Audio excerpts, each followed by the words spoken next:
Hi అండి. ఈరోజు మనము healthy and tasty easy and రాగులు అండ్ సొగ్గు బియ్యము వేసి మనము మజ్జిగలో వేసి చేస్తామన్నమాట అండి. ఈ దోశలు అద్దరిపోతుందండి. ఇలా ఉసిరికాయ పచ్చడి వేసుకుని టేస్ట్ చూస్తే చాలా హెల్త్కి మంచిది. ఇప్పుడు దాని తయారీ విధానం చూద్దాము. రాగులు దోశ ఎలా రెడీ చేసుకోవాలో చూద్దామండి. ముందుగా ఇది సాల్ అండి, అంటే ఒక గ్లాసు ఇలాగ రాగులను శుభ్రంగా వాష్ చేసుకుందాము. శుభ్రంగా వాష్ చేసుకుని మనం చేసుకున్న మజ్జిగలో నానబెట్టుకుందామండి. ఇలా రాగులను మజ్జిగలో శుభ్రంగా వాష్ చేసుకుని పెట్టుకుందాము. ఇలాగా అదే సాల్తో మళ్ళీ ఒక సాల్ సొగ్గు బియ్యం కూడా ఇలా శుభ్రంగా వాష్ చేసుకుని అవి కూడా మజ్జిగలో వేసేసుకుందామండి. ఇప్పుడు నేను ఇందులో బియ్యం కూడా వేసానండి. ఆ క్లిప్పు మిస్ అయింది.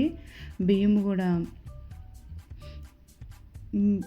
వేసుకొని శుభ్రంగా వాష్ చేసుకుని ఈ మజ్జిగలో వేసుకుని కలుపుకుందామండి. ఇందులో ఒక స్పూన్ ఫుల్ శనగపప్పు, ఒక అర స్పూన్ ఫుల్ మెంతులు కూడా వేసుకుని రాత్రి నానబెట్టుకున్నామండి. ఇలా రాత్రి నానబెట్టుకోవాలి.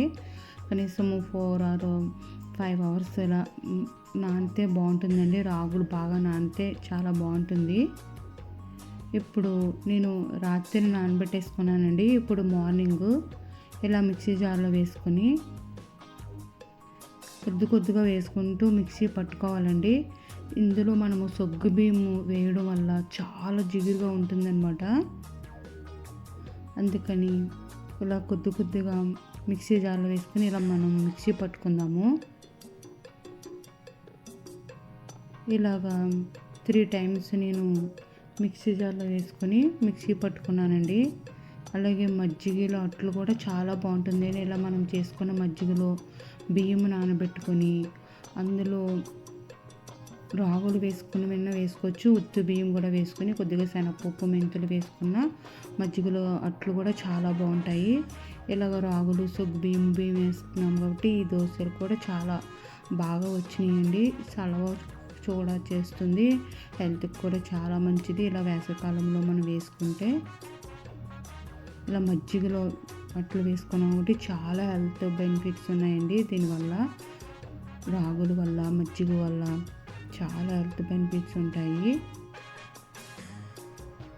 సొగ్గు బియ్యం వల్ల కూడా. ఇప్పుడు చూడండి ఇలాగా 3 times కొద్దిగా వేసుకొని నేను మిక్సీ పట్టేసుకున్నానండి. ఇప్పుడు మనకు కావాల్సిన దోశలకు కావాల్సిన పిండిని తీసుకుందాము.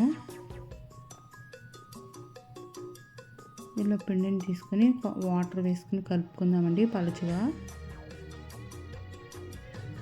సేమ్ ఇలాగే మజ్జిగ రొట్టెలు కూడా వేసుకున్నా చాలా బాగుంటుందండి. ఇందులో మజ్జిగలో బియ్యం నానబెట్టుకుని వేసుకుంటే అద్దరిపోతాయి మజ్జిగ రొట్టెలు కూడా.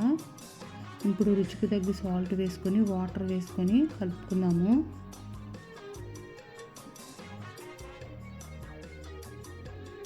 ఇలా కలుపుకున్న తర్వాత ఇందులో మనము ఒక పెద్ద సైజు ఆనియన్ ఇలా ఉల్లిపాయలు ముక్కలు కట్ చేసుకున్నానండి. ఉల్లిపాయ ముక్కలు, అల్లం ముక్కలు, పచ్చిమిరపకాయ ముక్కలు, కొత్తిమీర కూడా వేసుకొని కలుపుకుందాము. ఈ పిండిలోనే కలిపేసుకోవచ్చు, లేకపోతే పైన వేసుకున్నా చాలా బాగుంటుంది. కానీ మా ఆయన గారికి ఇలా పిండిలో వేసేసి కలిపితే చాలా ఇష్టం అన్నమాట. అందుకే నేను ఇలా పిండిలో వేసి కలిపేస్తానండి. ఇలా వేసి కలిపితే కూడా అద్దరిపోతుంది. ఇప్పుడు జీలకర్ర కూడా వేసుకొని కలుపుకుందాము. జీలకర్ర కూడా వేయడం వల్ల మన డైజెషన్ కూడా చాలా బాగా అవుతుందండి. ఇప్పుడు పాన్ పెట్టుకొని ఇలాగా మనము రెడీ చేసుకున్న పిండిను చూడండి ఇలా వేసుకొని పాన్ అంతా ఇలా స్ప్రెడ్ చేసుకుందాము. వాటర్ లూజ్గా ఉండడం వల్ల మనము పాన్ని ఇలా మూవ్ చేస్తే మనం రేకంతా వచ్చేస్తుందండి పిండి. పైనుంచి ఒక స్పూన్ ఆయిల్ వేసుకొని మనము ఇలా తిరగ వేసుకోవచ్చండి. చాలా క్రిస్పీగా పలచగా వచ్చేస్తుందండి దోశ. చాలా బాగుంటుంది. ఈ మజ్జిగలు, నానబెట్టిన రాగులు, బియ్యము వేసిన దోశ, బియ్యం వేసిన దోశ చాలా ఈజీగా వచ్చేస్తుంది. మీడియం ఫ్లేమ్లో ఇలాగ మన దోశలన్నీ కాల్చేసుకుంటే మన రాగి దోశలు రెడీ అయిపోతుందండి.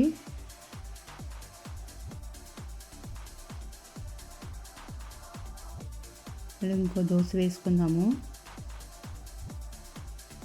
చూడండి, ఇలా మూవ్ చేసుకుంటే చాలండి.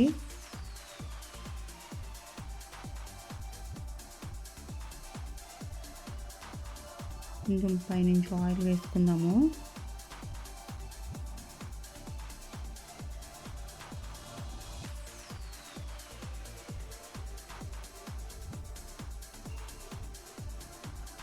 ఇలా టిఫిన్కైనా, మార్నింగ్ టిఫిన్కి, రాత్రి డిన్నర్కి చేసుకున్న ఈ దోశలు చాలా బాగుంటుందండి. నేనైతే రాత్రి డిన్నర్కి ఇలా ప్లాన్ చేసుకున్నానండి. ఇలా దోశలు వేసేసుకున్నాను. డిన్నర్గా నేనైతే ఈ రాగులు, బియ్యము వేసిన దోశ ఇలాగా ఉసిరికాయ పచ్చడి వేసుకుని సర్వ్ చేసుకున్నానండి. టేస్ట్ అయితే అదిరిపోతుందండి. హెల్దీ అండ్ టేస్టీ మన రాగులు, బియ్యం వేసిన దోశ రెడీ అయిపోయింది. మీరు కూడా ఒకసారి ట్రై చేయండి, చాలా బాగుంటుంది.